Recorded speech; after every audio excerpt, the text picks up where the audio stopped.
What are you watching for? I'm watching for their breath, making sure that they pull the air in, that they're not holding their breath. Usually when you start to cry, you want to hold your breath. And it's important to keep your breath going in that circle while the emotions are present, because that's cleansing it out. It's cleaning it out. And it's like taking an internal bath. And the tendency is to want to hold our breath and shut the emotion back down, and then it takes all kinds of therapy and everything to heal it, when you can just breathe through it and it's done and it's gone and that issue is over. Is the crying part of it, or? The crying is part of it, the anger is part of it, sometimes laughter is part of it. I mean, it can be very funny sometimes, people, especially people who were born with laughing gas. People who are born with laughing gas, just, you know, they're laughing when they go through the process, because they re-experience that. It gets cleaned out of their cells and out of their tissues. And sometimes you can even smell and taste the anesthesia as it's being released. And you can smell it in the room as people are releasing that kind of toxins from their body by breathing this way.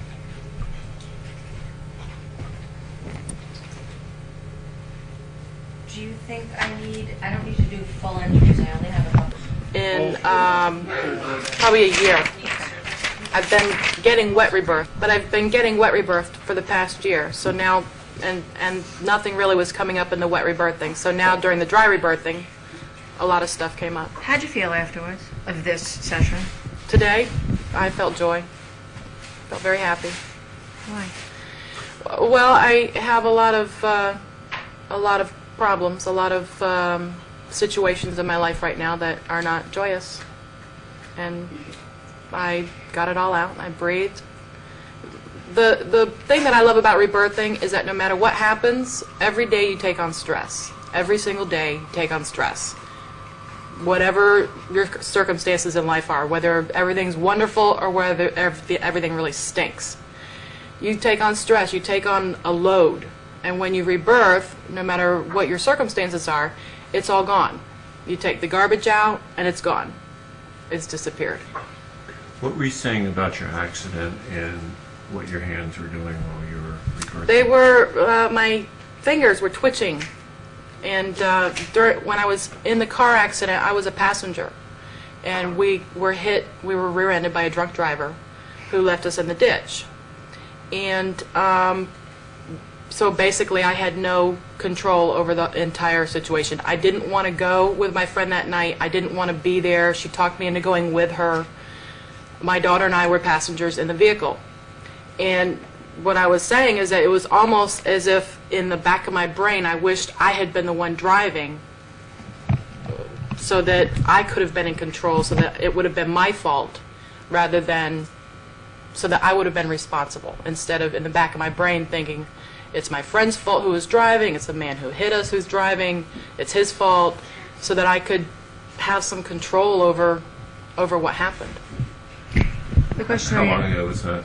It was a year ago, March.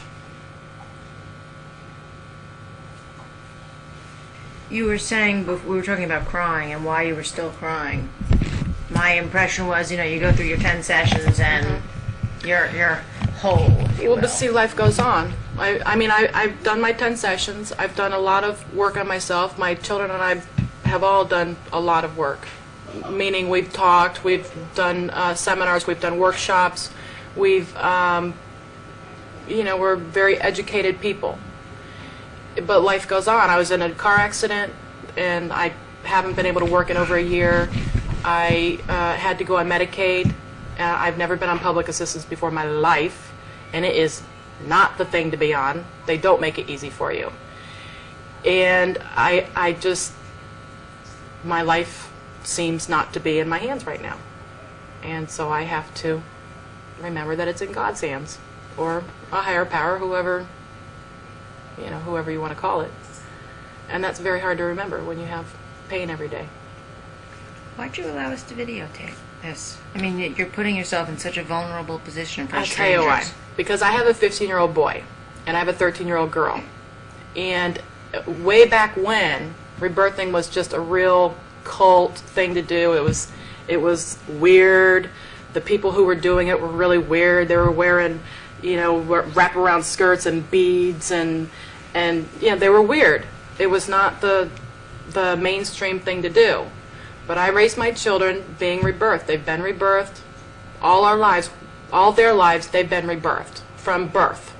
They've been rebirthed, and they are the kindest, nicest people you'll ever meet in all your life. My son's 15. If I ask him to do something, he'll go do it. There is no attitude. There is no school problems. There is no. He's not whacked out. My daughter's 13. She's not whacked out. And I don't know if you've been in the school system, but maybe you should take the camera and go in the school system, because these kids are whacked out. In my daughter's school, little girls, 6th grade, wearing tattoos, rings in their eyes, in their nose, wearing little teeny tiny low-cut shirts, and to me that's whacked out. At 13, that's whacked out. And my kids aren't like that. So that's my biggest reason for telling people, get rebirthed and rebirth your children.